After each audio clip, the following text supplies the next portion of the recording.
ചെറുപ്പക്കാര് ലഹരിക്കടിമപ്പെട്ട് രാത്രി കാലങ്ങളിൽ സ്വന്തം വീടുകളിലേക്ക് കയറി വരുന്നത്. അതുകൊണ്ട് ടെലിവിഷൻ ചാനലിലെ ഈ അന്തിച്ചർച്ചക്കാരനോട് ഒരു അമ്മ പറയുകയാണ്, മകനെ, ഇന്നെനിക്ക് ഏറ്റവും ഭയം എന്റെ സ്വന്തം മകൻ വന്ന് വാതിലിൽ മുട്ടി തുറക്കാൻ വേണ്ടി പറയുമ്പോഴാണ് എന്ന് പറയുന്നൊരവസ്ഥയല്ലേ പ്രിയപ്പെട്ടവരെ നമ്മുടെ കേരളത്തിലുള്ളത്. നിങ്ങൾ കേട്ടിട്ടില്ലേ, കോഴിക്കോട് ഇതേ ജില്ലയിൽ ആ അടിവാരത്തിനടുത്ത് ഒരു മുസ്ലിം ചെറുപ്പക്കാരൻ, അവന്റെ ഉമ്മ ക്യാൻസറിന് ഓപ്പറേഷൻ കഴിഞ്ഞ് സ്വന്തം സഹോദരിയുടെ വീട്ടിൽ വിശ്രമിക്കുമ്പോഴാണ് അവൻ ബാംഗ്ലൂരിൽ നിന്നോ മറ്റോ വന്ന് അയൽ വീട്ടിൽ പോയി തേങ്ങ പൊളിക്കാൻ കത്തി വായ്പ തരണം എന്ന് പറഞ്ഞ് വാങ്ങി. ആ കത്തി ഉപയോഗിച്ചുകൊണ്ട് പ്രിയപ്പെട്ടവരെ സ്വന്തം ഉമ്മയെ വെട്ടി നുറുക്കുകയാണ്. ആ ചെറുപ്പക്കാരൻ മകന്റെ പേര് ആഷിഖ് എന്നാണ് എന്നും കൊല്ലപ്പെട്ട ഉമ്മയുടെ പേര് സുബൈദ എന്നും ആണ് എന്നുകൂടി നിങ്ങൾ കൂട്ടി വായിച്ചാൽ നമ്മുടെ കുട്ടികൾ എങ്ങോട്ടാ പോകുന്നത്? നമ്മുടെ കേരളം ഭ്രാന്താലയമാണോ എന്ന് ഇനി എല്ലാവരും ആലോചിക്കേണ്ട ഒരവസ്ഥ ആയി മാറിയിരിക്കുകയാണ്. പ്രിയപ്പെട്ടവരെ, വീട്ടിൽ സദാ ആരോടും മിണ്ടാതെ കഴിഞ്ഞുകൂടിയിരുന്ന ചെറുപ്പക്കാരൻ അങ്ങ് ചൈനയിൽ പോയി മെഡിസിൻ പഠിച്ചു. പക്ഷേ ഏതോ പരീക്ഷയ്ക്ക് അറ്റൻഡ് ചെയ്യാൻ പറ്റാത്തത് കൊണ്ട് അവന് സർട്ടിഫിക്കറ്റ് കിട്ടിയില്ല.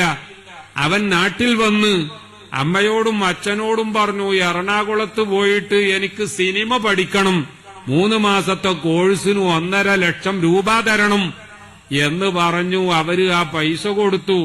3 മാസത്തെ കോഴ്സ് കഴിഞ്ഞ് വന്ന മകൻ വീട്ടിന്റെ മേലെ ഭാഗത്തേക്ക് അപ്സ്റ്റെയറിലേക്ക് പിന്നെ ആരും കയറാൻ പാടില്ല എന്ന് നിയമം വീട്ടിൽ നിയമം വെച്ചു.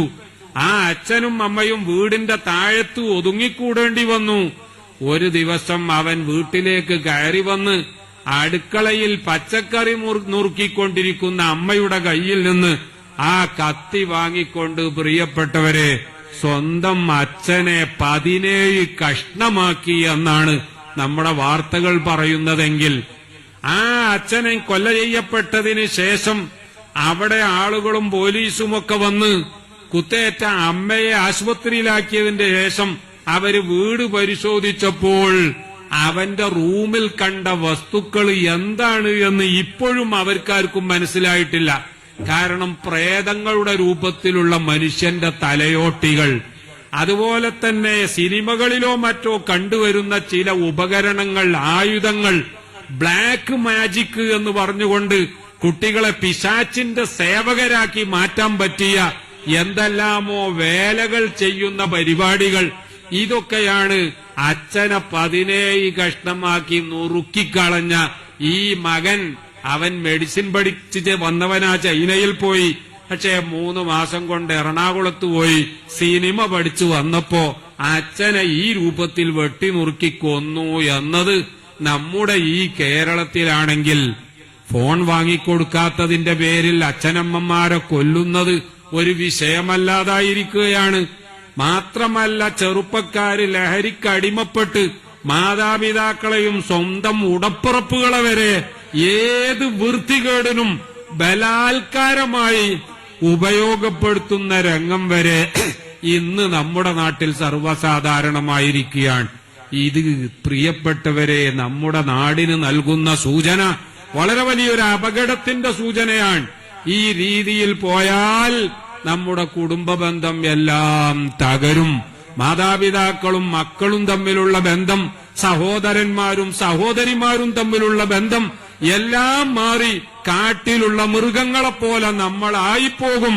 അങ്ങനെ മൃഗങ്ങളെപ്പോലെ അതപ്പതിക്കാതിരിക്കാൻ വേണ്ടിയാണ് മനുഷ്യന് മനുഷ്യനാണ് എന്ന ബോധം നൽകാൻ ഉമ്മയെ കാണുമ്പോ ഇതെനിക്ക് ജന്മം നൽകിയ എന്നെ നൊന്തുപെറ്റ ഉമ്മയാണ് എന്ന് ചിന്തിക്കാൻ കഴിവുള്ള, എനിക്ക് വേണ്ടി വിയർപ്പൊഴുക്കി എല്ലാവിധ സുഖങ്ങളും ത്യജിച്ചുകൊണ്ട് പടച്ചവനെ എന്റെ മകനെ നോക്കാൻ വേണ്ടി എനിക്ക് വിയർപ്പൊഴുക്കുകയല്ലാതെ നിർവാഹമില്ല എന്ന് ചിന്തിച്ച് ജീവിതത്തിന്റെ സുഖങ്ങളൊക്കെ മാറ്റിവെച്ച ഉപ്പയാണിത് എന്ന് ഉപ്പയെ കാണുമ്പോൾ ചിന്തിക്കാൻ ഒരു മകന് കഴിയണമെങ്കിൽ സ്വന്തം പെങ്ങളെ കാണുമ്പോൾ സിനിമാ നടിമാരെ കാണുന്ന രീതിയിലല്ലാതെ എന്റെ ഉമ്മയുടെ ഗർഭപാത്രത്തിൽ നിന്ന് വന്ന ഉടപ്പറപ്പാണ്, അവളെ ഞാൻ സിനിമാ നടിമാരെക്കോ പോലെയോ അഭിസാരികകളെ പോലെയോ കാണാൻ പാടില്ല എന്ന് ചിന്തിക്കുന്നവരായി മാറണമെങ്കിൽ പ്രിയപ്പെട്ടവരെ, അവർക്ക് അള്ളാഹു ഉണ്ട് എന്ന് പഠിപ്പിക്കണം.